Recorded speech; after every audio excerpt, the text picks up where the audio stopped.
Hello, Whovians, and welcome back to the podcast that you thought was dead. But if you've seen the Facebook page, the TV Critic link in the description, you will know what's happened to it. But we are back from the dead. Now, today is a very special episode. One, because this episode's now gonna fancy intro made by me.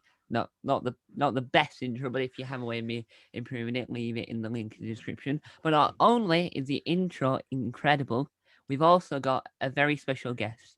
He's best known for one of the best film podcasts in Britain, the Film Me In podcast. It's the one, the only, Xander Lang Wiston. Oh, thank you so much. You're going to make my ego just blow up. Thank you so much for that wonderful intro. I'm very happy to be here. Yeah. Well, the Film Me In podcast was one of the ones that inspired me to make this podcast. And then George Shaden, I don't know, who's Ace Creep on YouTube, he has a podcast now called Spill Your Beans, and that also inspired me to also add film into the thing, because this podcast is linked to the third channel, so we have to tread carefully that we don't step on our own toes. Now the format which we've now invented of the podcast is whenever we have a guest on, we ask the key question: what's your favorite TV show and film? Oh, okay. So movie, very easy. RoboCop. Yeah. From 1987. It's an absolute masterpiece. Phenomenal. Favorite TV show. I'm a big comedy guy, so I love Seinfeld, the sitcom from the 90s. Yeah. And I absolutely love BoJack Horseman on Netflix, which is very funny, but also very depressing. Yeah. So be careful with that one. I love BoJack Horseman as well. It's one of those shows that I started watching. I was watching Orange is the New Black, and then I watched this because I do that thing, and I watched it, and I couldn't stop watching it. And then when the new series came out, I finished it in a day. And then when the second half of the series came out, I finished that. In a whole day, in a few hours. When the second half of that last season came out, I sat in bed and just bawled my eyes out all morning. It was the worst morning, but it's a great show. Yeah, it's very well written. But the other animated TV show that's quite good on Netflix is Close Enough. Is that the one about basketball? Or am I thinking of something else? You're thinking of Hoop. That's the one I'm thinking of. Yeah, that makes more sense. Yeah, Close Enough's by the creators of Regular Show, and it's about these people that just it came supposed to come to HBO Max, but then they never did anything with it in like 2018. Oh, right. And then it came out last year, and then the second series came out this year, and it's a weird one because it does that cartoon thing where it has like one episode and another episode combined into one. So there's less episodes, but it's like two episodes in one, which for Netflix doesn't really work. No, it doesn't. No, you just separate it into multiple 10-minute episodes. Yeah. And now you mentioned RoboCop there, which is a very good film. But what makes it for you? What makes it a good film for you? Oh, I don't know. I genuinely don't know. Just one day it was on TV and I watched it and something just clicked. And I was like, wow, this movie is actually just a masterpiece. Like, I think the central performance is absolutely incredible. I think the design of the suit is amazing. The music is phenomenal. Like that theme throughout the movie is great. The villains are great. I think the action's superb. And I just think there's so many great little scenes in there that just make up a really, really interesting movie. Yeah, and I quite like it, but I feel like when you look at it, I think RoboCop out of the robot related superheroes, I think RoboCop's far better than Cyborg.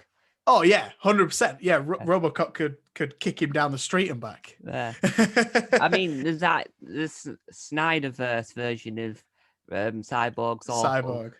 Oh, I mean, he's better in the. Have you seen the new Zack Snyder cut of Justice League, the 4-hour one? No, because I don't want to watch a DC film for 4 hours. Well, honestly, he's so much better in that one. He's so much better in that one. I mean, I don't know. I think Endgame felt like 4 hours. We watched it in the cinemas because I walked into school and all you heard was they're talking about it, and you have to pretend it isn't real. You have to pretend what they're saying isn't real. Yeah, And yeah, you yeah, walk yeah. away. I know exactly what you mean. Oh, it's like it's a nightmare. But I think wasn't Endgame 4 hours, or am I making that up? 3 hours, 3 hours. But that movie is long. That Yeah. is a long movie. Yeah. Now speaking of long movies, for Marvel, what's your thoughts on having 7 minutes of credits in the Marvel TV shows? Oh, that winds me up the wall. I think I'm looking at it on Disney Plus, and I'm like, oh great, I've got 10 minutes left. And then I think, oh no, wait, no, there's 7 minutes of credits for some reason. It's like, why? Yeah. Why? And then like people make a big thing about like when the running time comes out, like articles come out from IGN, like the next episode of Loki is 57 minutes. Like, no, it's 50 minutes. Why are you making me upset like this? Yeah. And not every episode has an end credit scene. Yeah, as well. Like the TV shows are doing their best to bug me a lot, but I'm still liking them. I'm still Loki. I think Loki's amazing so far. It is incredible. But I read on a Reddit thing, which I'm not up to date with the modern world, but I read somewhere that they said it's 7 minutes because it's a film style, like it's got the same production value as the film. That does make a lot of sense, but it's like, surely you'd cut it down for the rest of the episodes. I'd be fine with like 7 minutes of credits for the last episode. Yeah. Because then, then that's brought a wrap to the whole series, but 7 minutes per episode. Because then when I go on Disney Plus, it's like, oh, you've still got 7 minutes left on this. It's like, no, I don't. I've got just credits left. I've just got credits left. Well, that's a nightmare for Disney Plus, because what they do is you watch your film and it's over and you've got the credits, but it doesn't disappear from you continue watching. Yeah, it doesn't. Gone through it. They need to fix that. They need to fix that pronto. Now, speaking of continue watching, that really bugs me is that, have you heard of a streaming service that I adore? I even have another YouTube channel about it, in BritBox. Have you heard of BritBox? I have heard of BritBox. I got the month free trial last year. It is incredible. I had it since the beta. So I had the beta, and then it just rolled out and I didn't hear anything about it, and then everything came on. But with it is, recently I watch a program, and then I don't like it, and I'm not into it anymore. So I go up to the last episode and go back to get rid of it off my continue watching. And recently, every program I've ever watched on BritBox has just been coming in the continue watching list. It's everything that I might be in the middle of one episode. If I've seen the whole program, but because I've accidentally clicked on it and it's gone to wherever, it shows up, and then you contact support and they sort it, and then it happens again to every single thing you've ever watched. I know there's a thing on Netflix you can do with that. There's a setting you can go on, it erases your history. Yeah. So there's no continue watching so you can do that on Netflix. Yeah, but it's a nightmare because I'm watching 2 programs on BritBox. I'm watching rewatching Friday Night Dinner for my Friday Night Dinner podcast, a lovely bit of squirrel. Great and I'm rewatching Doctor Who, because why not? And Doctor Who's incredible. It's the best TV show on planet Earth. And they're the only thing I'm watching. But apparently, I'm watching Desmond's that I've finished watching like last year. No, the only reason I got the free trial is because I saw they had all of old Who on there. Yeah. So I went back and watched loads of the ones that I watched as a kid, like I watched Doctor Who the movie, the one with Paul McGann. I watched the 5 Doctors, the 3 Doctors. The first one with Davros, that was I had so much fun with that. But what I quite like about BritBox is that it's not only do they have every episode of Doctor Who, they have like the pilots, and they have all the animated ones, and my DVD collection, which is behind me, and viewers, if you're listening to this, I've got a collection of DVDs. If you watch my main channel, you'll understand what I'm on about. So I've got a collection of them all, and I don't have some of the animated ones, because they've come out separately. So I watch them on BritBox to see if I think, oh, I like that, I'll buy it. And they are incredible. But going away a little bit from TV and film just for a brief second, I mean, because you mentioned that you loved Doctor Who there. Have you heard any of Big Finish? I don't listen to many audiobooks, but I get a load of the things through on Twitter about them. I know they make a lot of audiobooks. They have so many, so I've got half a collection. But with Big Finish on the website, you buy the CD, you get the digital version free with it. Oh wow, that's a cracking deal. So for my birthday, I wanted a load of audios, and we weren't thinking anything of it. The limited edition, which is there, which I'll grab, it's called Masterful.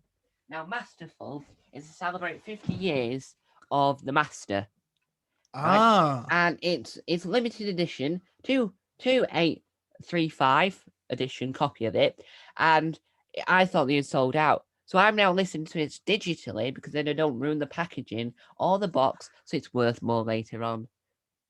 that's genius. That's genius. Yeah, That is actually going to be worth a lot of money, you know. it is. And now going back to TV and film and money. Now, in my latest interview with Bungle, who is a character from Rainbow, the big bear from Rainbow, Malcolm Lord said to me he wished he saved all his old scripts because they would be worth millions. Yeah, definitely. Yeah, and would you buy scripts from like old TV shows? I actually have done that. So me and a friend of mine, Alex Woods, who's been on the Filming podcast so many times now. He's in his own band, Flat Moon, great band. Me and him wrote a sitcom together. So when we wrote a pilot anyway, and when we were writing it, we were like, okay, we sort of need inspiration for this. So I was at a comic book convention, and they had this place where they had loads of scripts for movies. Yeah. And there was a TV section, and they had the pilot episode of Community. Yeah. If you've ever seen that, it's absolutely hilarious. It's all on Netflix at the moment. But so I got the pilot. It's signed by all the cast. And we were reading through that, seeing like what kind of things, like for like hidden jokes in the background. Yeah. What would you write down for that? So I do have a couple of scripts like that. I think I've also got the Anchorman script somewhere. Yeah. Well, I saw a lot of these on Etsy. A lot of these ones were signed by the full cast. And don't know how real they are, but Taika. Right, I'm going to try and say his name correctly now. Taika Waititi.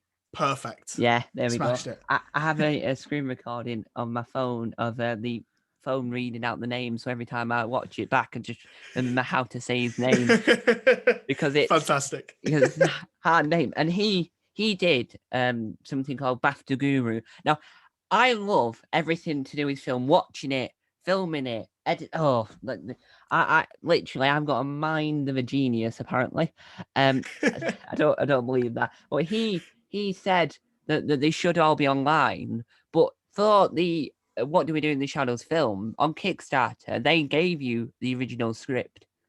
Oh wow! So I was doing something for some work. Well, it wasn't work; it was like extra work because I finished everything in college. So I made a mockumentary just as a side project. Oh wow! For my other YouTube channel, Tom's Comedy Club, and which is on the film is called Subtitles, and it's available to watch on YouTube and the British Comedy Guide website. Yeah, it's very clever that. And I found because it was on Reddit, someone had got it and put it on Reddit. There's a link on the screenwriter's Reddit page to the original script. Oh wow! The original, which is absolutely fantastic for me. That was writing a mockumentary and never written a mockumentary before. I had that to work off, and then all the other like This Country and the UK office, the UK office, the US office, yeah. Wow, and that's massive. Yeah, and now we'll circle back round to remakes. But how did you start your podcast, the Filmian podcast, available in all good podcast places? Thanks for the plug. It's actually been a long journey. It's been a really long journey. So I host it with my co-host David French. We met in college, and we just love talking about films. So we said like we had an idea to make a podcast, and we never thought it'd work with the two of us. So we went away.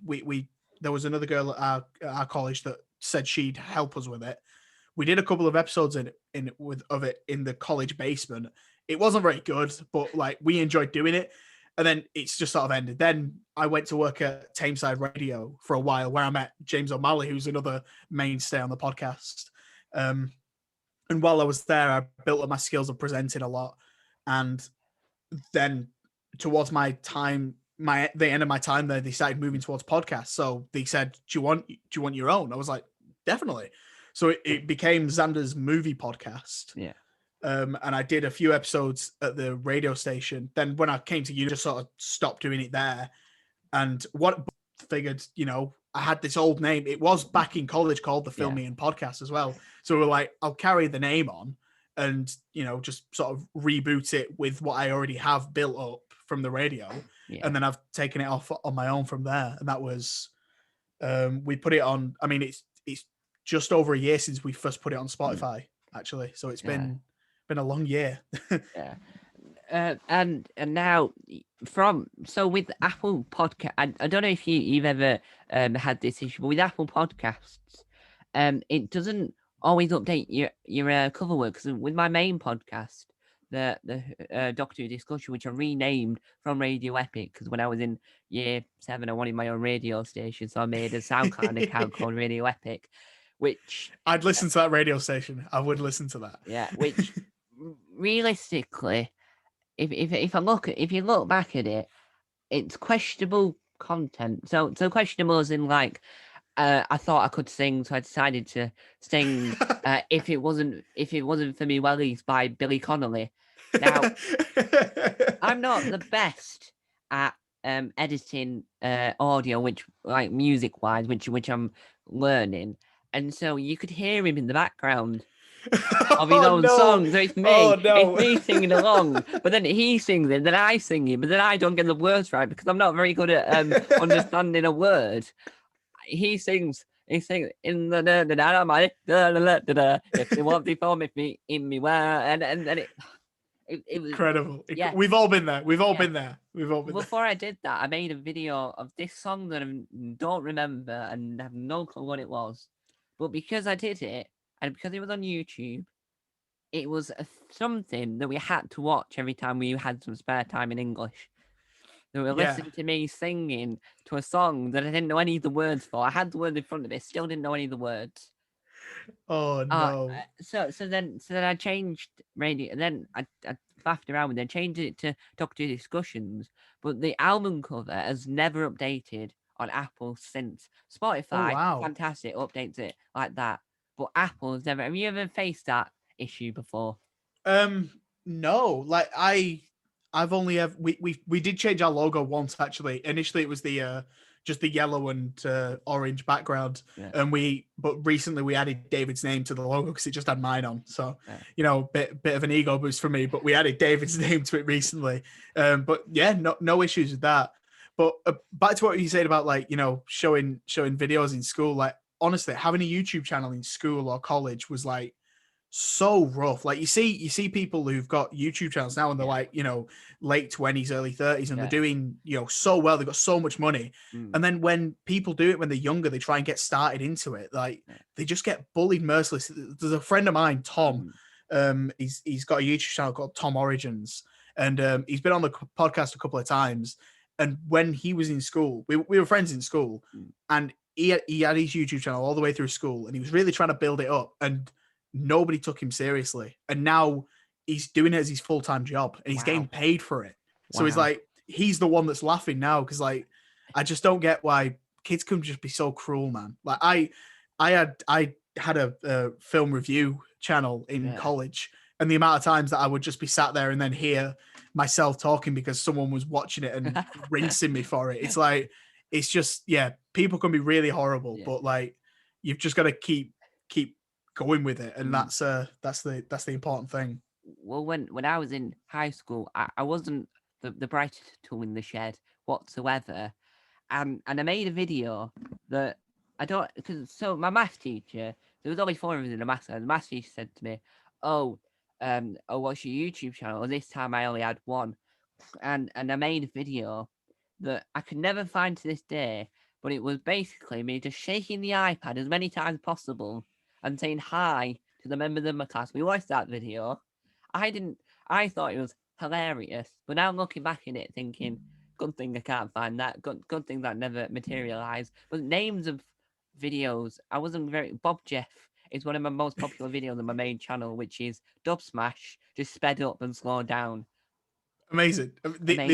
You'll be surprised. You'll be surprised the amount of things that are just somehow popular on YouTube. It's a bizarre place. Yeah, and then and then in college, for me, the college side has been so totally different because my channels have become like semi well known, but my third channel has been doing not subscriber wise. My eighth YouTube channel, Taskmaster World's nearly on 700 subscribers. Wow, massive. Yeah, and then my third channel has been doing really well, which is the channel everyone's watching now. Has been doing really well because of my interviews. Now, my college absolutely, literally, the moment my Alex Horn interview came out, I sent it to him. It was growing really fast. Everyone in the college had seen it, and then I went in one of the days, and then the teacher came in to drop off some Chromebooks and just sat right next to me and went, yeah, we're trying to get him in the college. Yeah, if you can help us. And I'm like, well, I just didn't know what to say because I didn't want to ruin my connection with Alex Horn. But but it's been weird. But it's just incredible because I'm meeting everyone from my childhood. So Zippy, I met Zippy, Sutty, Hacker, Bungle, George. So everyone that I used to watch on TV when I was younger, I practically almost completed. That's honestly, you're doing incredibly well. Like I keep seeing things pop up on Facebook. And I'm like, wow, he's just absolutely smashing this. Well, I've almost died several times having heart attacks. Well, not real heart attacks, obviously. Yeah, I thought for a second that, wait, am I meant to laugh here? Yes, I am meant to laugh. Okay, no, this was a joke. Yeah, not real heart attacks. But now going back, going away from me for a little bit. But you were on a fantastic TV show. You were on The Chase. Now, I knew this was coming. I knew this was coming. What were your experience on The Chase? Because Bradley Walsh has become a little bit more famous since last time because he's been in Doctor Who, so yeah, he's got a little bit more of a fan audience. What was your experience on The Chase? Well, it was 100% the worst decision I've ever made in my life. I applied. I was on Facebook one day and it pops up saying apply to be at The Chase. I was like, why not? And then about 10 months later, I got a phone call from this woman saying, hi, it's Hannah from The Chase. I was like, what? What do you want?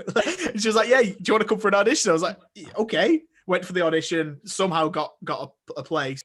And I did it went for filming in October. And it was a really great day. Honestly, everyone at ITV was so lovely. And Bradley Walsh was amazing. He's so nice. And he knew every single person's name on set, which really surprised me because, you think people being on this TV show, they'd have a bit of an ego, but he had no ego about him. He was just himself. As you see on the telly, he's the same guy.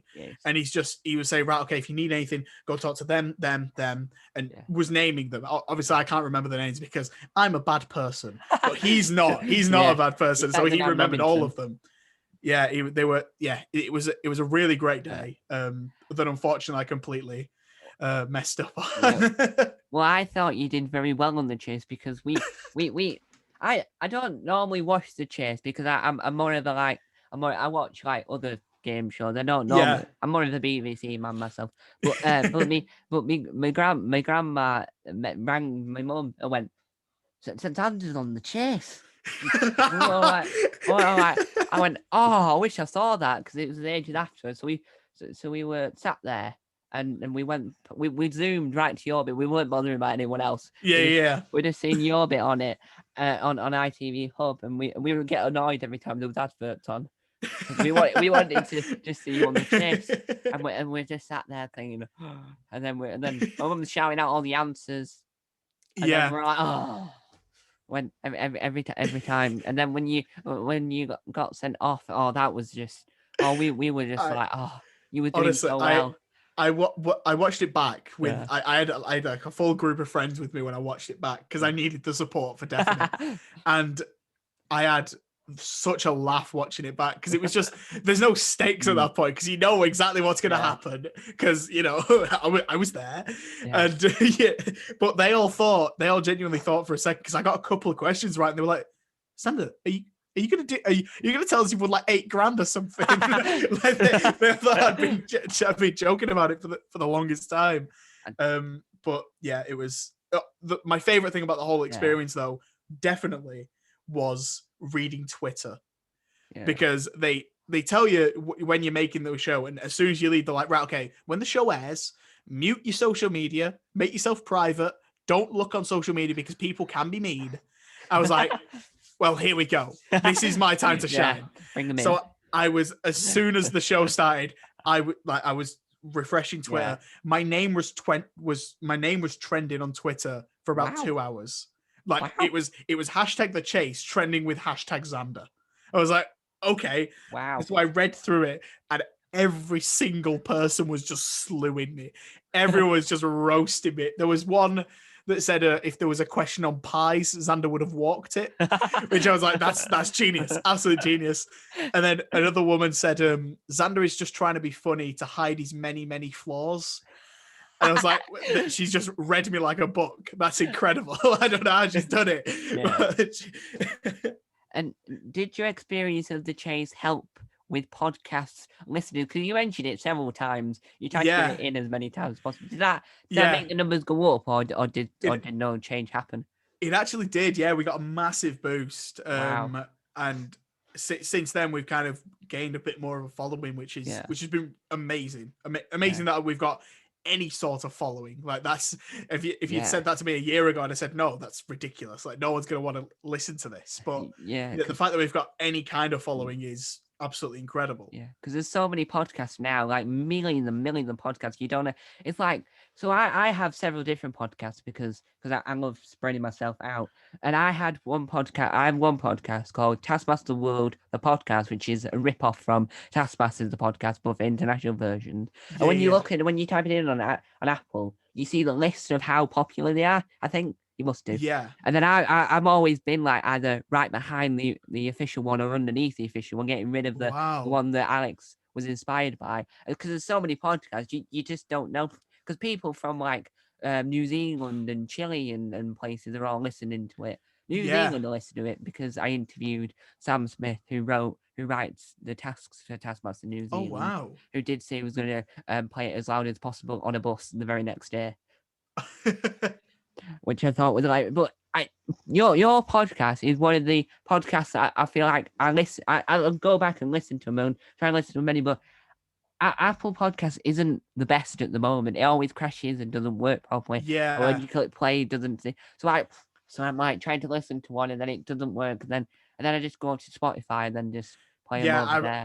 I've moved over to Spotify. I was on Apple Music as well, but I'm on Spotify now. It's so much easier to use. Yeah, because like the only time I've ever had Apple Podcasts work properly is if I'm doing it on my computer.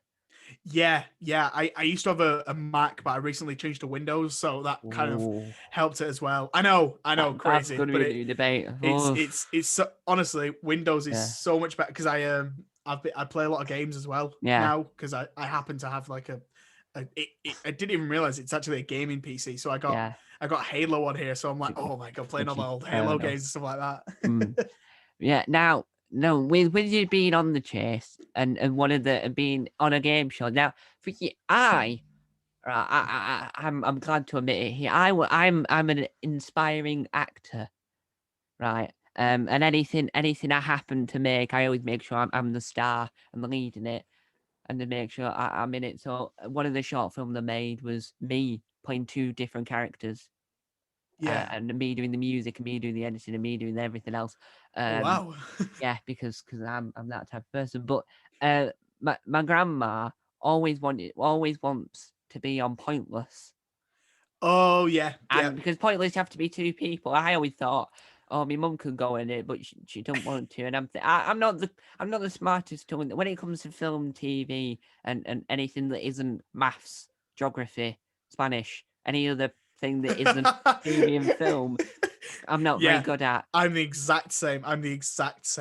So you watch Pointless, I'm thinking, oh, and I only watch Pointless now if I know a celebrity's on it because then I don't have to worry about knowing any of the answers. I'm like, oh, God, a celebrity's on it. Oh, yeah. But do you ever scream at the TV when you know an answer? Oh, definitely. Me, so my flatmate last year, we during late nights, we'd stay up and just be sat on the couch watching TV, and we'd always end up on Classic Millionaire from like the Oh, early noughties. on great TV. Yes, yeah, exactly that channel. It's So very great. we watching that until like 2 a.m, Yeah. and we'd just be screaming at the TV when they got something wrong. We're like, Yeah. oh, these guys are idiots, man. And then like obviously I went on the chase, Yeah. and I've gained a respect for them, Yeah. but still on it when it's on the chase, I'll be like, man, this is really tough. But as soon as I'm watching anything else, I'm like, Yeah. oh, these guys are rubbish. Like, what are they doing? Yeah. And with Sky, you can watch international TV with Sky. Now there's a channel right. that I'm not even going to attempt to pronounce because it's Indian, and you can watch Indian Pop Idol, which confuses me because one, I don't understand the language, and two, because there's a bloke singing, the woman singing, and then it makes no sense because I know the format shouldn't be that. Anyway, Yeah. you can watch the Indian the advertise on Facebook, but you can watch the Indian version of Who Wants to Be a Millionaire. Oh, cool. But none of it's in English, so it's not like they speak English. They Right. speak their language. And when you look at the Facebook post, you see the reaction. A lot of people are angry at the Indian version because it's not the English version, because remakes and international versions are apparently not well known. I mean, like they do US versions of everything, don't Yeah. they? Like there's a US Who Wants to Be a Millionaire. There's There's a US Weakest Link. Yeah, there is. Yeah. Now we're going to talk about remakes because it's something I love to talk about on the third channel, and it's something that I've got to ask. Remakes, right? And I'm not on about just US remakes. I'm on about remakes overall. Yeah. Now, I don't mind reality show remakes because, like, MasterChef, Lego Masters, and Taskmaster, and Bake Off. I'm not 100%, but I'm part of the American Bake Off because they ruined that. I'm not bothered about having those remaked because it's not really like you remaking a show that has cast and actors, and that's just a format they're remaking. Now, have you ever seen a Taskmaster? I've not seen the US Taskmaster. I've watched the UK version. I've seen the UK one. Yeah. Yeah. Well, the UK version's well popular. I don't know why I said the word well, but very popular. And there's other versions around the world. Now, 15 versions, like Gogglebox, there's 15 versions of Gogglebox. Now, one of the most popular ones that's coming back on Wednesday that I will be reviewing on the Taskmaster World podcast on the 8th channel, Taskmaster World, is Taskmaster New Zealand.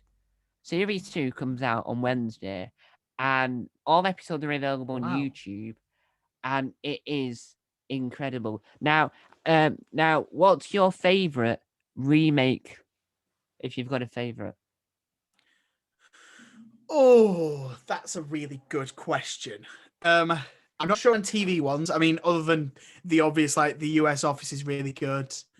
My dad will want to punch me for saying that, but he's a big Ricky Gervais fan. I really like so the Evil Dead trilogy from the 80s. I absolutely love those films, but they did a remake in 2013 called just called Evil Dead, and it's produced by the same guy that made the originals, but it's directed by a new guy, and it's much darker and much less not as funny and campy, but it's still really good. Wow. It's very gruesome and gory though, so I do like the Evil Dead. I'm trying to think of other reboots or remakes that I like, because it's really hard to find some in there. Oh yeah, I mean, I know there's a RoboCop one, but that one needs to die in a hole. They're doing a lot of remakes in the moment. So the few coming out. So this country is getting a US remake called Welcome to the Flack. And then the Ghosts, the BBC show with the Horrible History cast, is doing a US remake. Oh, are they? Yes. Oh, now, no. They're both of them I just feel like that won't be as good. No, well, both of them have had trailers out. Welcome to the Flack has the podcast that I won't name the name because it's not a very good name for a family-friendly YouTube channel.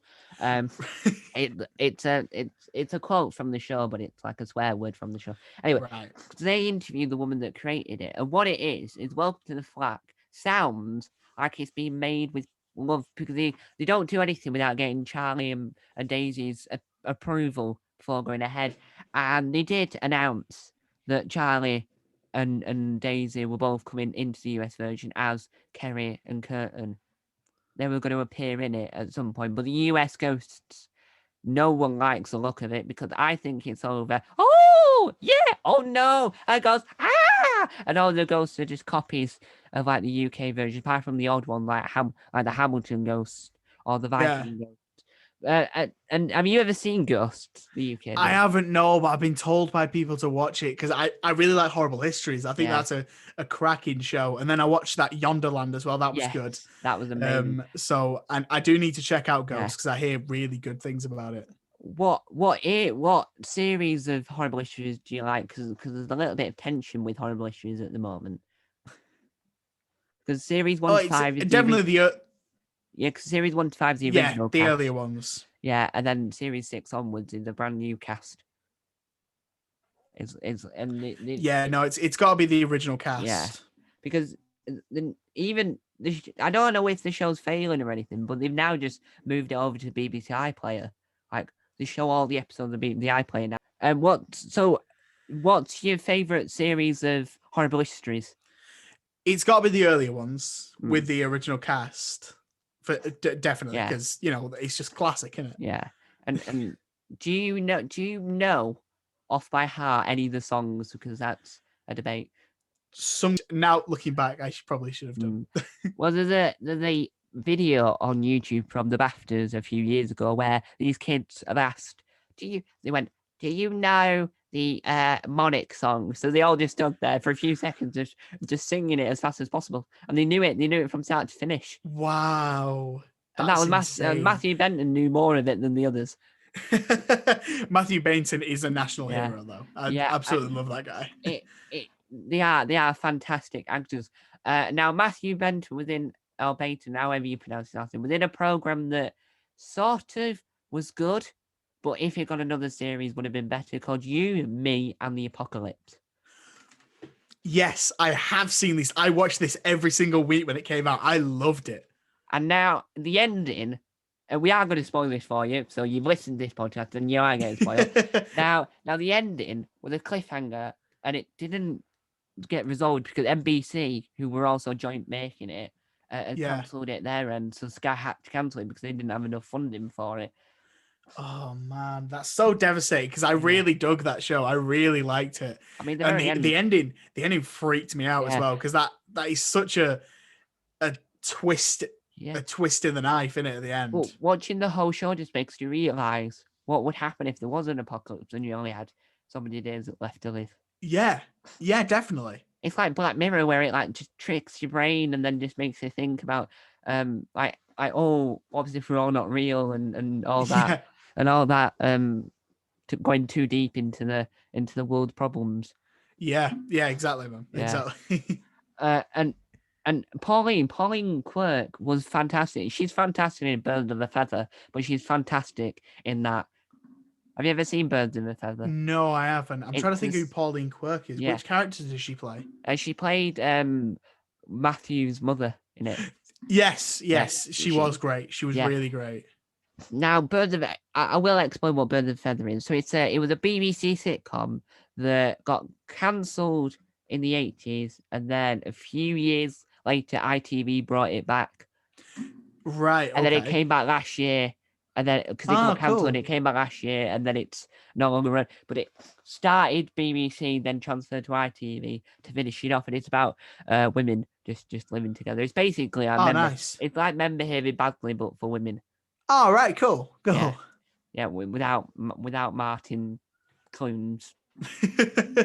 Yeah, because Martin Clunes is fantastic. Now, who is your favourite either TV or film director?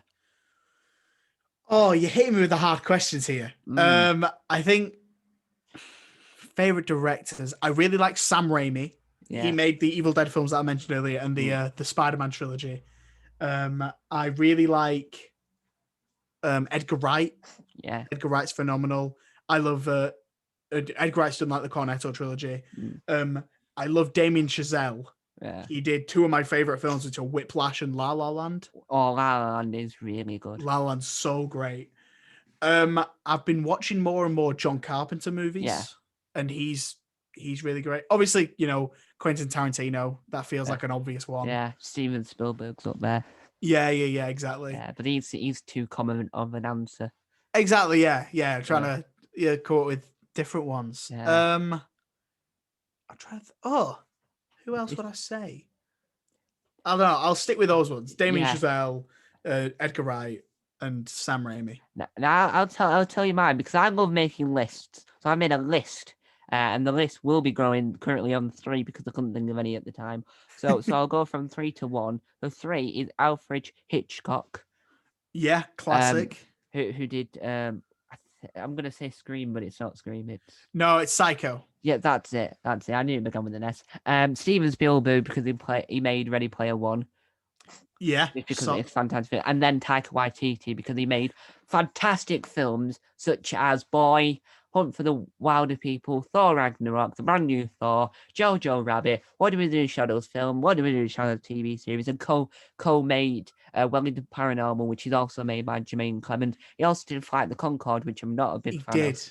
He did do that. Now, I need to check out that Wellington Police thing. Wellington Paranormal, when it yeah, came that out, one, the the paranormal. day it came out, I watched it all because Jermaine Clements mentioned it somewhere, and I was interviewing Sam Smith, who had also magically written an episode for Wellington Paranormal. So I watched it all. Wow. Yeah.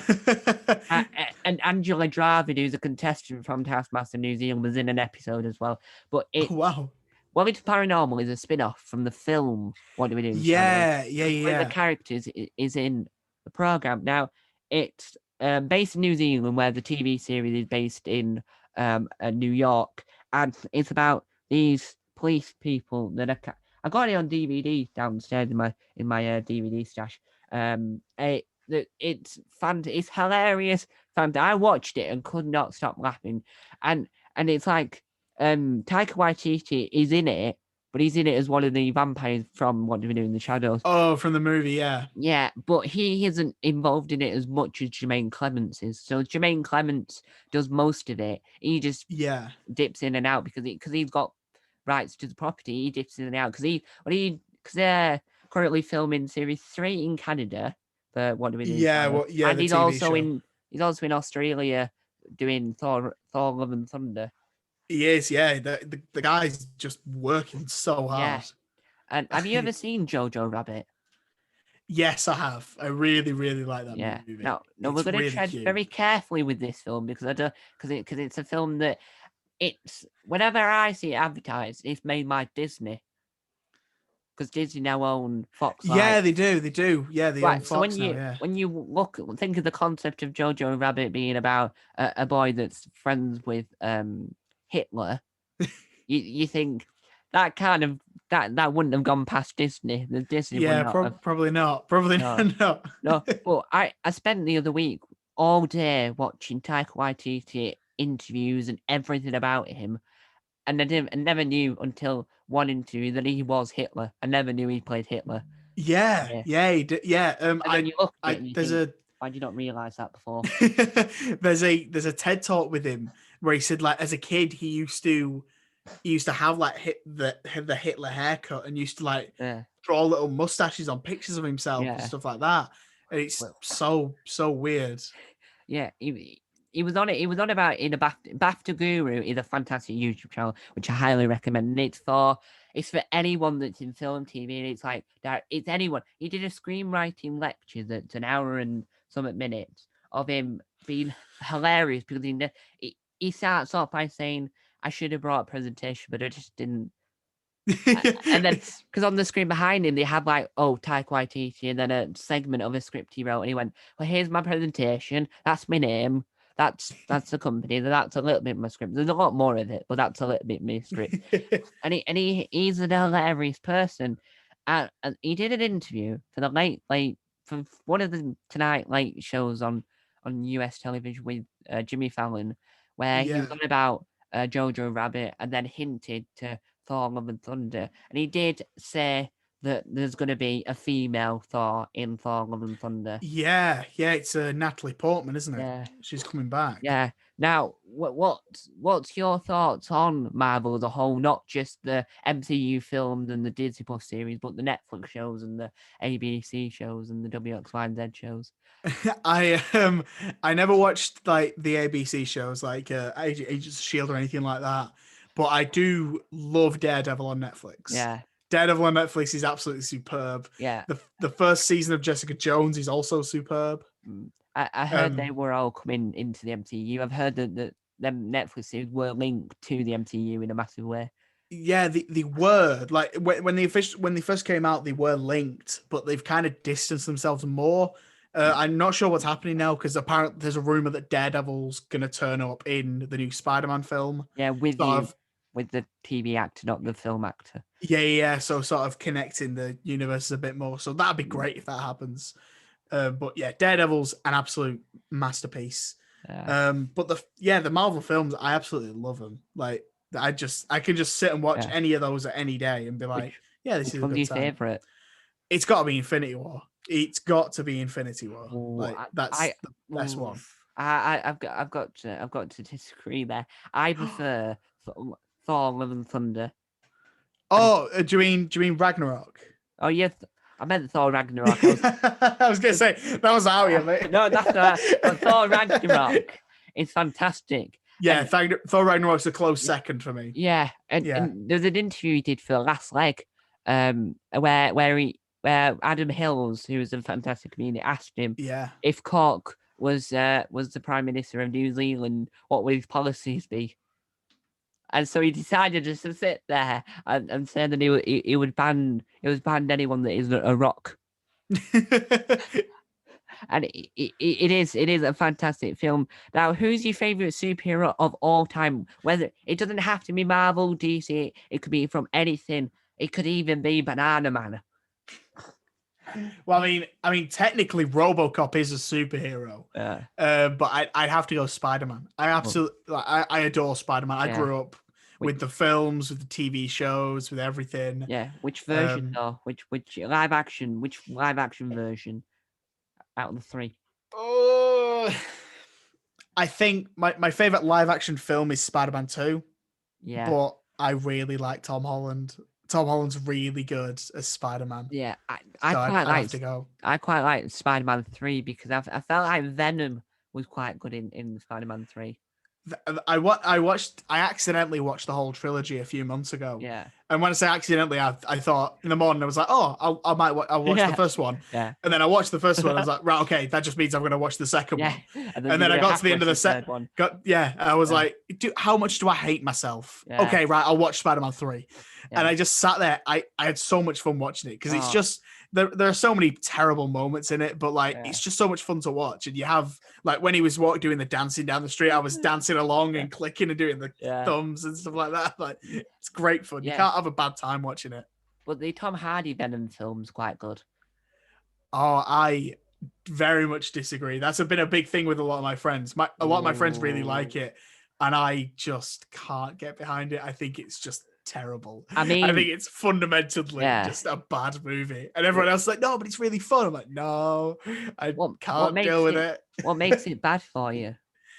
I think the CGI is a big problem. The central performance from Tom Hardy is very strange. The plot is like paper thin. The villain's terrible. There's no the lighting of it's too dark, so you can't actually see what's going on. And the final battle is just like you can't see. It's just black goo fighting grey goo. You just can't tell who's who and what's going on. I mean, I'm glad people enjoyed it. I'm glad we're getting a sequel, and hopefully that one's better. But I can't get behind it. Well, Spider-Man was supposed to be in it originally, and there was talks about him being in it, but then they had to cut him because there was a whole hoo-ha around it. But what really, I understand what you mean with the lighting. The lighting bugs me with DC films. I mean, DC's a little bit dark. I'm like, could you just turn a light on, get a torch in the head, get a torch? But the only thing I didn't like about it was the end credit scene that linked to that had nothing to do with the film itself. It went in another world, and he just started trying to advertise for Spider-Man into the Oh Spideyverse. yeah, And that yeah. made no sense because it had nothing to I do with anything. I think I think that was just for marketing, like because Spider Verse was like sort of. I mean, not many people knew it was happening at the time. Yeah. So I'm glad we got to see a clip from it because that film is Yeah. that is my favorite superhero film, Yeah. Spider Verse. It's absolutely phenomenal. Because Well, a friend of mine went over to Australia for Christmas when it came out, and went to see his sister and went with the kid, went with his sister's children going. And he said to the children, "What do you want to watch? Wreck-It Ralph Breaks the Internet or Spider into the Spideyverse?" So he wanted to watch Spider-Man into the Spideyverse, and the kids went, "Let's watch Wreck-It Ralph Breaks the Internet."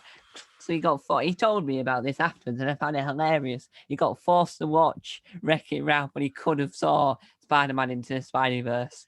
That's devastating because Wreck-It Ralph 2 is just not good anyway. Like it's all right. It's just it's disappointing. Yeah. Now that's devastating.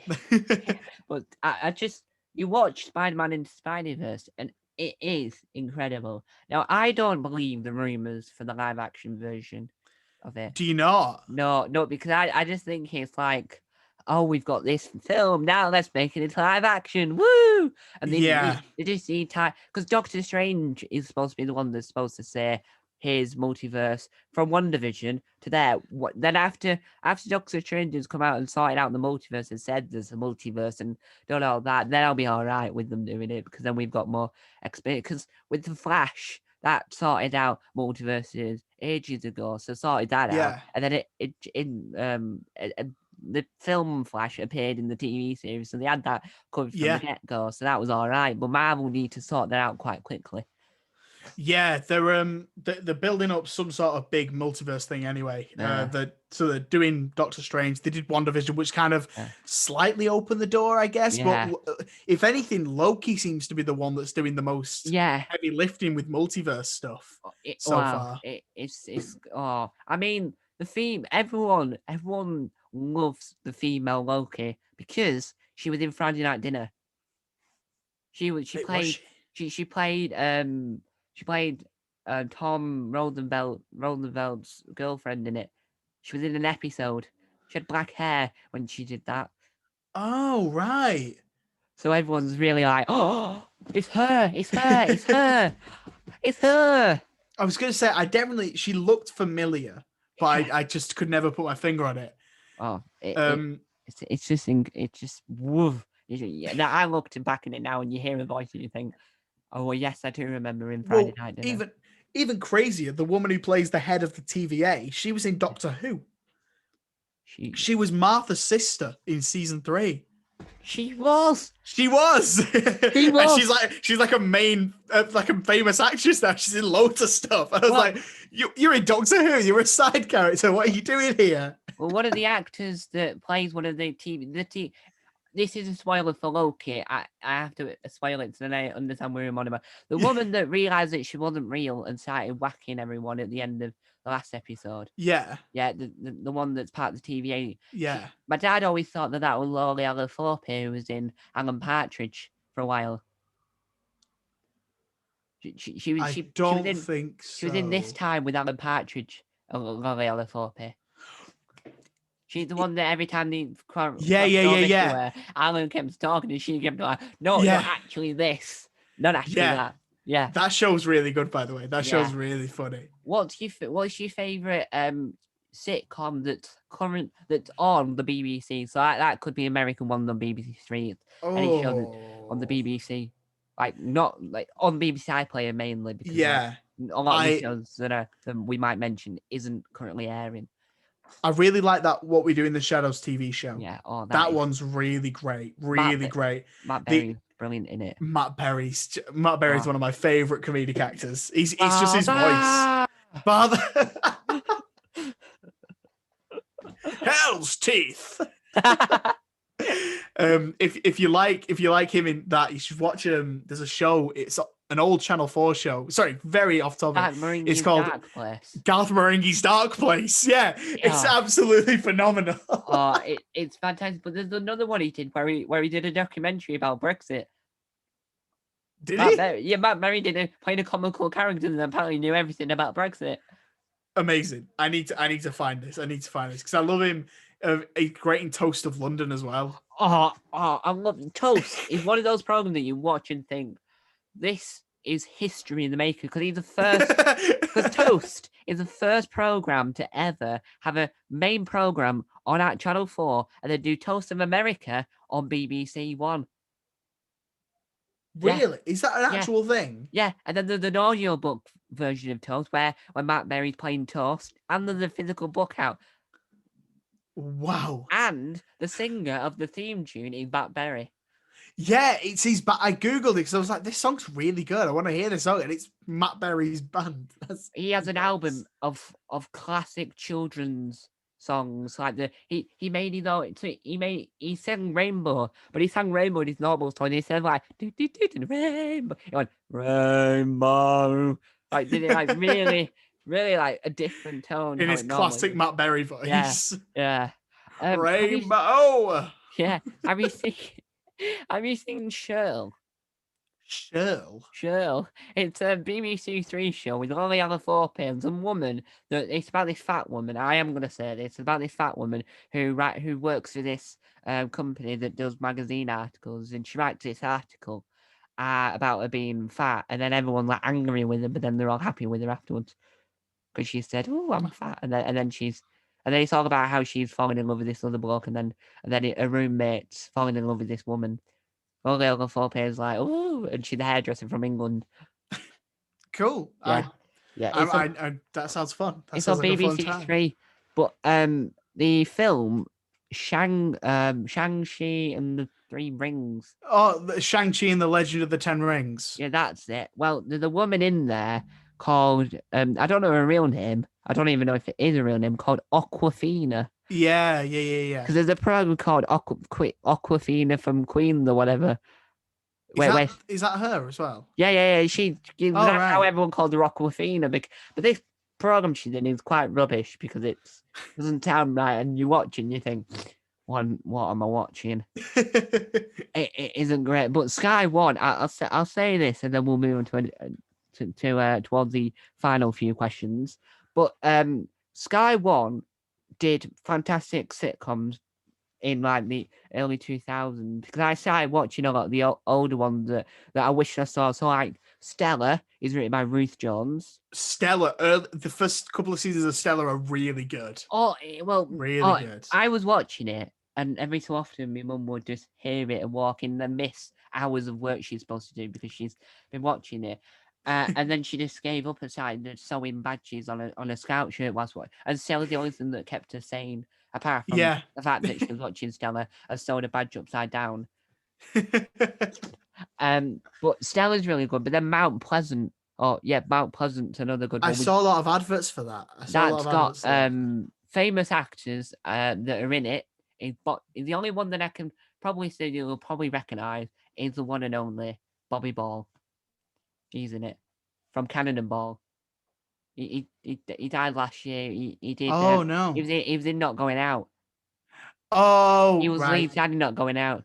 Yes. Yeah. Yes. Yeah. Oh, you mean now? Yeah. No, but Bobby Ball, I think, is more funnier in Mount Pleasant than he is in Not Going Out. I've laughed more times with him in this and in that. And then the other one I watched that was really disappointing that got cancelled after one series called The Carters Get Rich, which is about an 11-year-old that creates an app called Hunch, which is an app where kids can try and learn how to talk to girls. Because he had a crush on a girl and he couldn't talk to her, but then a multi-millionaire American company wanted to take over, wanted to buy it out, so that now they've got like £10 million in the bank, and he's only 11. Oh, God. Oh wow! That's the dream. That's the dream right there. Famous actors in that you'll recognise is Kerry Godliman. She's a stand-up comedian that was in Taskmaster, and she's also been in a new program for Acorn TV where she plays a waitress slash part-time detective. I know who you mean. Yeah. I recognize. Yeah, I know Yeah. what you mean now. And she was also in another program that is too inappropriate to mention here, and I've not actually seen it because of the name of the program. It's the Channel 4 show that aired last year that has a name that the best left not mentioned. Fair enough. It's an 18 plus name if you catch my drift. Yeah, yeah. Which almost won a BAFTA as well, which was bizarre. Have you ever seen the program Staff Lets Flats? No, I have I not. I started watching that last year because last year at the BAFTAs it won 3 BAFTAs. Oh wow. It looked horrible. Watched it. It was hilarious. Now, Matt Berry's wife in What Do We Do in the Shadows? Oh yes. She's in Staff Lets Flats. Ah, Yeah, very good. She's very funny in yeah, What We Do in the Shadows. So I'd be she's interested to in see it. what more she does. And so is Will Bond, who was in Horrible Histories Beyond the London Ghosts. Oh right. Okay. Yeah. Not Will, Ben Will Bond. Not Will, Ben. Yeah, so, not the same name. So now as we're winding down to the last 3 questions, is apart from the chase, if you could be on any quiz show, what quiz show would you want to be on? Oh, That could I be mean, past and present. I'd say. What we were watching the other day, we were on Challenge, and Good we were on you. watching Challenge, and Play Cards Right was on.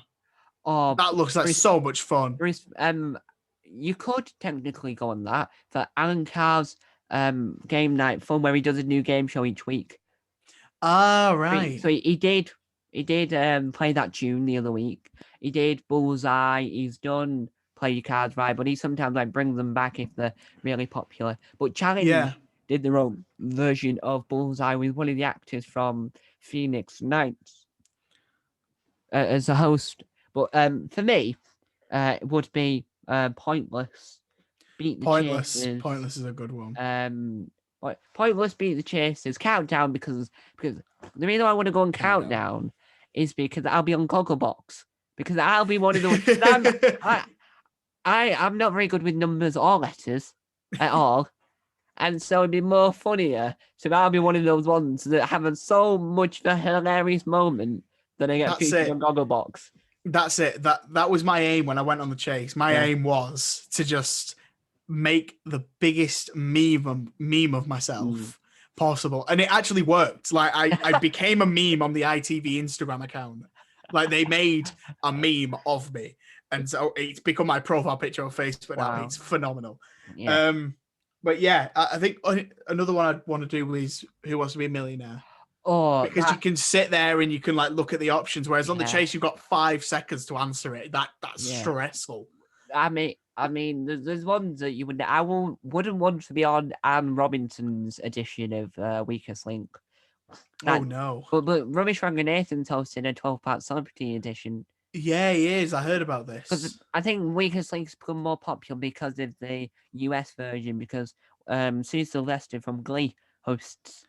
Oh wow! The US version. I don't remember her name. Jane Lynch. That's it. Yeah, she hosts it. Now with the chase, the US version and the Australian version, Mark the Beast. I'll just use the Beast name because it's quicker. The Beast is a chaser on the US version. Oh, wow. And him and Anne Robinson, him and Anne Hegarty are also chasers on the Australian version. Oh wow, they're doing all right, aren't they? Yeah, but Anne Hegarty is all right on the chase to beat the chasers, no issue. But when you do Britain's Brightest Family, she's not like, oh, I know the answer. And then on Britain's Greatest Champion, she's like, I'm gonna have to hurry you up there, the Tiger Family. What's the answer? The Tiger Family wins. It's weird seeing her I've seen that Britain's Brightest Family. It's weird seeing her so nice. Yeah, and like it creeps me out. She's lost all of her energy. She's like, welcome to Britain's Brightest Family. Yeah. Woo! Yeah, I know what you mean. Yeah. Oh, and then another good show, which I adore the app version, and I am fantastic in it, is Tenable. Tenable. You're I've terrible. seen. Terrible. I've seen Yeah. I've seen a couple of episodes of this. We watched it on New Looks like a Year's. lot of fun. Yeah, we watched it on New Year's Eve midnight. We just watched it. My dad went, right, time for bed. Half an hour later, we're watching Tenable. We got to bed. I'm watching Tenable on my iPad. I've not stopped watching it. We're watching it. Yeah, yeah. But I It's think just because it's Warwick Davis. You can't go Yeah. wrong with Warwick Davis, man. Well, no, you can't go wrong with them. But I don't like Star Wars. I'll put this out right. I don't like Star Wars. So the only time I've ever enjoyed any Star Wars related content is when I watched a video of his birthday and I got to see young Warwick Davis saying how much he was excited to hop in a costume that was made for him. It's the excitement on his face. I don't like Star Wars, but it's the excitement in his face that draws me in that video. I've seen it like 40 Oh, bless him. times. He was 11. He was 11 when he did that. He was 11. He was the Wow. youngest actor That's on the set. I don't know how I know that's that a fact. long time ago. Yeah, but and then it cut to him now, and he was going to be back in one of the other films with his son. Yeah, 'Cause he's yeah, so- he's in a lot of the new ones actually. Yeah. He's in a few of them. Yeah, and his daughter is fantastic in the dumping ground. Now, the wife, Warwick Davis' wife's got a different type of dwarfism. She's a little bit taller than the rest of them. And then Warwick and his son have got the Warwick, his son, and his daughter have all got the same type of dwarfism, but she's just got a little bit different. She's a tad bit taller than them all. Because you can get different types Yeah. of dwarfism for Oh. things. But she's really good in that. Have you ever seen The Dumping Ground? Or is that too past your Never time? heard of it. Did you ever watch Story of Tracy Yet Beaker? never. Story of Tracy Beaker? I actually didn't as a kid. That was like perfect timing for me as a kid. I just Yeah. never watched it. Now, what channels Yeah. did you watch when you were a child? Let's go down that route. I was big on Cartoon Network, and my favorite show as a kid was Ben 10. Yeah, Absolutely loved Ben 10. I watched a lot of I love. I watched a lot of Phineas and Ferb Yeah. as well. That was a belter. Did you ever watch CBC at all? Little bit. I watched Basil Brush, Yes, I love Basil Brush. and I watched Sarah Jane Adventures. Yeah, Of course. and Had to be. But one of my favorite CBC programs was something called Me and My Monsters, which is about this family that moved into this house and there were I monsters think I down in the remember den. this. And now one of the people that did the puppeteering for that also worked on the Netflix show Dark Crystal Age of Resistance. Oh wow, that's a big Yeah, because I watched budget thing as well. I watched the documentary for it and saw the massive red Angus, the red monster in the background, just on a stand, just casually just standing there on a stand. But yeah, I mean, it was Ben 10. I used to loved Ben 10. I used to have the Ben 10 I used to have all the toys, and I had one of the same. I had one of the Omnitrix that lit up in the dark. And I remember once my grandparents, because I got given it for my birthday off some people, and I went into the cupboard and we tested it out to see if it lit up in the dark. Because it's one of the Amazing. ones. I think I was about 7 or something. Yeah. Yeah, I'm not 100% sure how old I was. Well, but like the first two shows, Ben 10 and Ben 10 Alien Force, they were my absolute Yeah. childhood. I've got, for some reason, I found them. I've got the box set of both of them on DVD. Wow. Yeah, They're it's rare. the big boxes as well. Like Yeah. the one for the original series actually looks like the Omnitrix. It's got all the specials in it as well. Every single Oh, episode of the show. I just love those type of boxes that are like different to all the others. Yeah. It's not just like a collection of DVDs. Yeah. It's like an actual. It's got artwork on it as well. It's really nice. Yeah, so I have the Full House, the US program Full House, the UK sitcom was saying it, the US Full House, and the box set is the house, is the front doors of the house. Oh wow! and you put it down, and it on the first DVD it has the pilot that had a different actor in it instead of that Bob Surgis or whatever he's called. Yeah. Yeah, But so coming down to the final question, and the question I really want to know is, what streaming services do you currently own or want to own? Oh, well, see, I get a lot of them because things come out on all of them, and then when we're reviewing things on the podcast, we've got to watch it on something, or like, Yeah. I mean, the only reason I've got Disney Plus is because all the Marvel stuff's coming out on there and Star Wars, and we've got to do it for the podcast. So I've got Netflix, Yeah. I've got Amazon, Mm-hmm. I've got Now TV, Yeah. and I've got Disney Plus. Yeah. I've got Apple TV as well. Oh, I love Apple TV Plus. What else? I think that's it. I think actually I think that's it. Yeah. But then I'd love to get BritBox. Yeah, well, because I'd love to do a full binge of all the old Doctor Who. I'd love to do that. Well, I recommend, right, for an episode of the Filmium podcast, is to watch The Beast Must Die. Now, it's a BritBox original that I really want to watch, but it's one of those programs that like my parents will want to watch it as well. So I wait for them. Yeah. And it looks incredible, and it's a crime thriller, and you'll probably like it.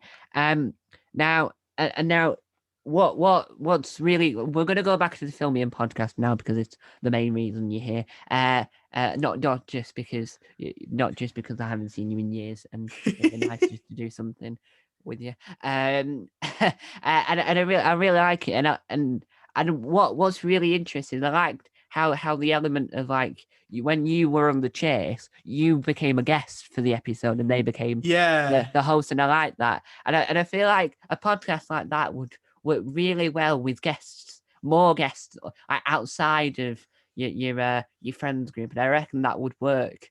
Yeah, definitely. We like that episode, I remember there was a big discussion about it because we obviously we needed to capitalize on the fact that I went on TV. Yeah. And like this was a big moment. So like this was where we were gonna get most of our listeners from.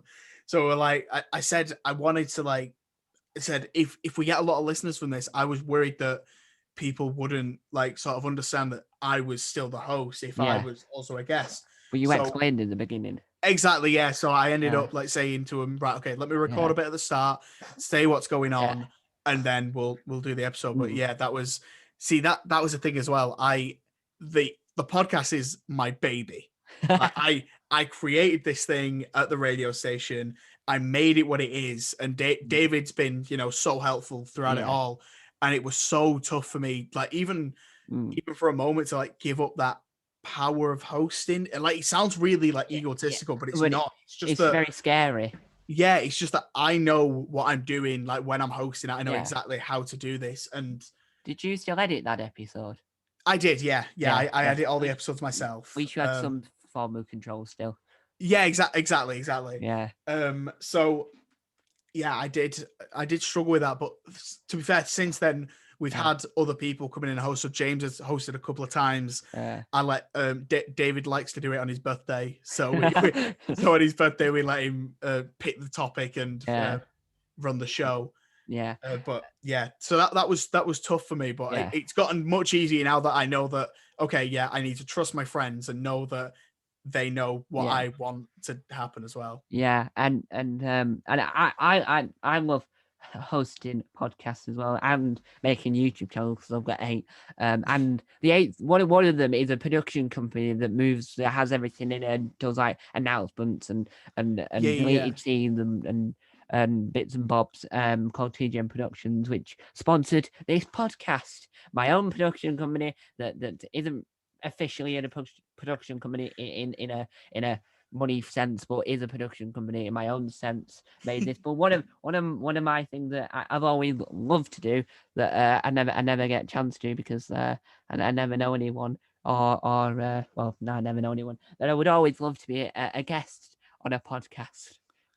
we will sort something out. We will find a topic perfect for you, and we'd love to have you on them. Thank you. Now, I'm gonna tell you the streaming services I own to wrap up this, because it links to the channel itself. Because if the viewers at home know what streaming service had, you'll know what content I get, and you'll know something really interesting. Now, I have Netflix, BritBox, Amazon Prime, and then because Amazon Prime have channels in it, Amazon Prime channels. Yeah. I got Acorn TV for 99p for 3 months. Yeah, I want to do that for the Stars Play, because there's a show coming on there that is based on one of my favorite movies. So I need to do that as well. So I've got So I'm gonna cancel Acorn TV after the 99p 3 months is up, because there's $4.99, and I've already watched the program I wanted on it. And I I had the free trial when it first came out to watch a lot of Agatha Christie shows. Right. Because Agatha Christie is my favorite author of all time. I can talk for hours on it. And then I have Apple TV Plus, because we got it for free, and I watched Dickinson, that video game one that's created by the Mythic Quest Raven's Banquet. Yeah. I absolutely adore Trying, which is a British sitcom about a couple that it is the best thing. I reviewed it on this channel, and I will be reviewing series 2, don't worry.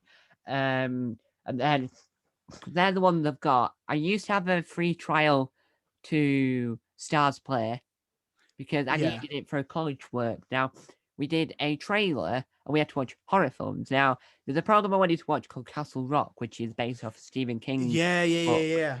And I watched Vampire's Curse, or whatever it's called, that was on BritBox. It was Hammer Horror, one of the Hammer Horror collection from 1979. And then I watched Castle Rock. I watched the first episode, and I thought, this is boring. I just couldn't handle it. It was absolutely boring. I'm not a horror fan, but watching it made me think, is this a horror, or is this just one of those things TV companies make to test to show you how good the audio is? It's like, there's been a murder. Okay. Who's in here? We don't know. Let's get in this car. Come on. You're evil. No, I'm not. Yes, you are. No, I'm not. Bye. I came from out of town. Okay. And then the music's like, really horror-y, and everything on the screen just makes you feel like, right, okay, I'm just watching. I might watching McGovern or something. I'm watching some random US program, and I cancelled it straight after the first episode. But I do want. There is a few streaming services that I do really want. So I want to watch Stars Play properly, to watch like Doom Patrol and loads of other shows. Doom Patrol looks really good. Yeah, but obviously, me and my family aren't made. No one in the world is made of money, so. There's too many of them now. There's too many of them. Yeah, so I wanted BFI Player for a long while, but then the BFI Player, you look what content's on it. They all sound really rubbish, like films that no one's ever heard of or ever seen. I know it. I have another one. I have another streaming service. I have it for free because I'm at university. It's called Mubi. Oh, the advert's been coming out for the pod. That's another one that I was about to say that I really wanted. Yeah, Mubi's really good because it shows you things that you'll never think to watch. Yeah. And then you'll watch it and you'll be like, oh, wow, I definitely should have watched that before this. Like, it's... They've got a podcast. They've been advertising the podcast lately. Oh, right. They've got a podcast out as well. Oh, that's it's like you look at these things and you think that looks. That's one of the ones I really wanted, but obviously I'm never going to get. If my parents are watching, please, can I have it? I need it for college and other stuff. Yay! Please. It's probably only $4.99 a month. Please. I'll help. Please. Yeah. But there's one thing. The final thing I will mention. The second to last thing I'll mention, because we'll be here all day otherwise. Is there's a program that you might have that my college, right, we're looking into, and every time I mention it, they'll look into because it's something that's worthwhile for people to do media. It's called Bob. box of broadcast. a box of Now, broadcast. Yeah. I'm obsessed with it because I so want it, and I'm so jealous. And my brother gets it, and It's because you get to watch archived programs. Sarah Jane Adventures is on there. Every episode ever's on there. You get clips, you get scripts, you get everything that I'm into, everything that draws me into TV is all there. And my college isn't on. I told my film teacher, and she went, "I will look into that." I said it twice to her, sent her a link to it. And did they look into it? No, because you have to tell money, you have to pay for it, and you have to ask management. And are they ever going to get it? No, I will have left by the time you get that. I literally right now, my hand clasped against this chair. I am. Every time I look at it, I sob a tear because my brother wouldn't ever watch it, but I'm not going to steal his account, am I? Oh. Because I got all of Sarah Jane Adventures on DVD from the very beginning on my shelf, but I wouldn't mind looking at the scripts and looking at the notes that they've got towards it. Yeah, that box of broadcast was really helpful. I did a year at film school, Oh, so we used to live on that website, man. Yeah, yeah, it's a great website. and it's cheaper than buying Sky as well because you can watch live Yeah, broadcast as well. And that's yeah, what yeah, now TV is also cheaper than it is yeah, Sky yeah. really, but it's It just it is literally Sky. yeah. Yeah, you get all the Sky programs on there. It's great. Yeah. Now the question that I'm going to use. So the two questions. So this is for the viewers. Now the two questions that will all be used every time I have a guest or every time I open up an episode because it might change. Is what's your favorite TV show and film that I asked them at the beginning, and what you're currently watching, film or TV. What you're currently watching. Ooh, what did I watch yesterday? I watched a film called They Live yesterday. It's a John Carpenter film. It's just come onto Netflix, Ooh. and it's weird. It's about a guy who sort of starts suspecting that there might be an alien invasion, then finds a pair of sunglasses that shows him that aliens have already invaded, and Ooh. it's weird, really, That sounds like really a good weird. concept. But I really, Yeah. really enjoyed it. Yeah. And then Um, what TV show have you currently watched or watching? TV shows, not many. To be fair, with Oh. TV, I'm a sucker for saying, "Oh, I need to watch that," and then just watching the same thing over and over again. Yeah. So what is your go-to then? Yesterday I just put on an episode of Seinfeld. Yeah, I that I never really got into that because I prefer more it's British sitcoms. yeah, it's I think for me it's a big influence for me for where I want to take my comedy. And Yeah, there's so many situations in that I'll be in day-to-day life and I'll be like, that happens in Seinfeld. And it's like, oh wow, these things just happen in real yeah, life. yeah, Yeah, so I love that show yeah. so much. That's always my go-to if I'm ever just like, Rick and Morty. The new season of Rick Oh, and Morty's been out. I've been I've been watching watching that. that every There you Monday. go. I've been watching There that you as go. it comes out. Rick and That Morty is brilliant. I don't yeah, like Duncanville. I'm not a fan of that. not seen Simpsons. that. I've been really watching that from the very beginning. I'm on series 2, episode 10 or something. Because I was watching it earlier. And have you ever seen Bob's Burgers? No, but I need to get to that. Everyone tells me That it's really good. came on Disney Plus. I watched it from start till finish.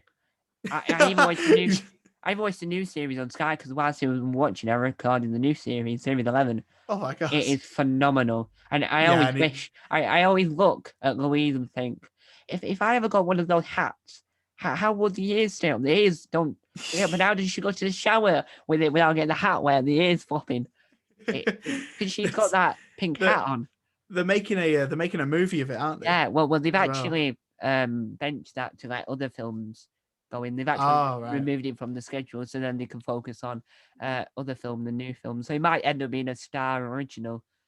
Maybe. Yeah, Maybe. yeah. Now, the last thing I'll say for this episode, because I just thought of it, is Disney Plus have been confusing me lately. Now, Disney Plus is Fox and them lot, so not doing anything British really. Yeah. Apart from they're adding White House Farm and Baptiste. Baptiste is available on Netflix, ITV Hub, and BritBox. White House Farm, ITV Hub, Netflix, and BritBox. Them two are ITV shows made by ITV. BBC Studios have obviously probably got something to do with it because the BBC have always got something to do with something because of studios, and that makes no sense why Disney Plus have got access to the rights to these shows that isn't anything to do with them when it is because BritBox. Sometimes BritBox and Netflix overlaps with the same programs, which is fair enough. Yeah. But Disney Plus have got now to do with these programs. Well, I think so. So they can just get so with Netflix, they just buy the rights Yeah. to stream things. So they'll shop it around. They'll say, "Oh, does anyone else want these?" So you see Yeah. things that are on like multiple different things because they're just like, "Yeah, just have Yeah. it." So they probably just said to Disney Plus, "Hey, do you want this? Do you want these shows?" And they probably just like, "Yeah, Yeah. we'll take The- it for a bit. Yeah, sure, Yeah, why not?" the shows will probably become more popular because Yeah, the program The Killing, which is on Disney Plus, which I wouldn't recommend watching, you use the Sky Q to find the original sweet Danish version, and then it comes up with the because I'll say this, and then we'll wrap up. I've been saying this for a while, but we will say this: is subtitled TV shows are incredible. Now, I made a video on my third channel, which I'll send you a link to, about me learning languages just to watch certain programs. I'm learning oh wow, several languages just to watch the programs, like different versions of Taskmaster. Or I want to watch Crime Scene Cleaner, which is coming, which I interviewed the producer of the UK version. One, because I wanted to, and two, because I needed it for some college work. And I interviewed him about it. And I've found access without using the VPN to watch the German version without subtitles because we don't have a streaming service called, I don't know what it's called, but it's like an international one where you watch Australia, New Zealand, any shows with massive subtitles. And we've not got access to it apart from the non-subtitled version on the original network. So I'm learning German to watch that, not to like learn fluently, just so I understand a wide variety of it, so I can watch the program and understand every word of it. I don't care if I can't speak any of it. I'm not that bothered. I just want to be able to process that I understand what they're actually saying. yeah, Yeah. I know exactly what you mean. I absolutely. I've not seen as many TV shows, but for definitely like movies. Yeah. I some of my favorite films are foreign films like Train to Busan, great Korean film. The Raid films are two of my favorite action films, and they're Indonesian. That one that And won the Academy Award that's on Amazon Prime. Parasite. Yeah, that's it. Parasite is absolutely phenomenal. That's also Korean. Yeah. You'll be amazed at when you're watching things, you pick up on certain phrases that you're like, oh right, okay, yeah. So you can look away, hear that, and know what's going on. We were watching 4 series of The Bridge, which is a Swedish Danish Yeah, program, yeah. and then they did a terrible UK remake and a terrible American remake.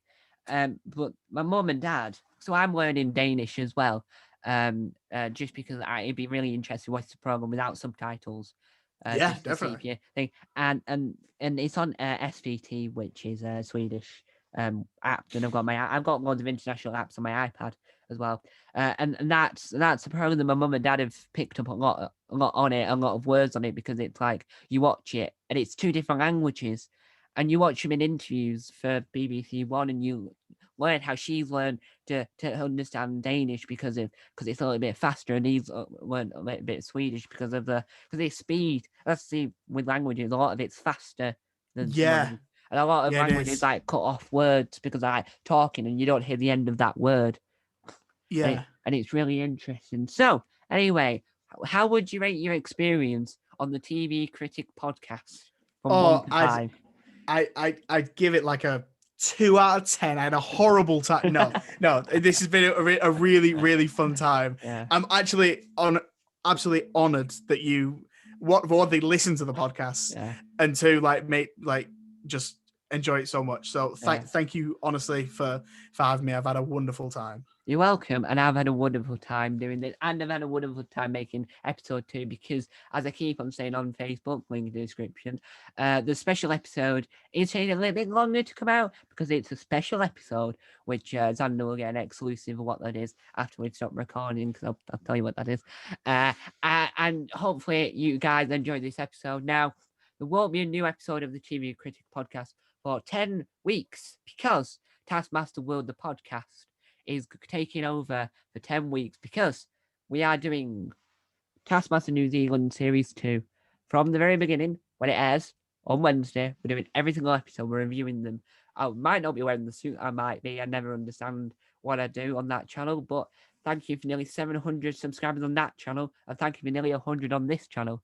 And so stay tuned for more interesting content coming across the TGM production family and the Tom Mason universe. Any updates on anything will be either on the Facebook page, the TV Critic, Doctor Discussion, or will be on the YouTube channel, TGM Productions. But hopefully, guys, you enjoy this video and hopefully you enjoy listening if you're listening to this on Anchor or wherever you get your podcast from. But I recommend the YouTube versions and you can see our lovely faces. But I hope you guys enjoy this video. Time Lord Tom out and your resident TV critic, which is not an official title, but I googled it and it does seem like anyone can be a TV film critic as you wish. So Xander's probably a film critic.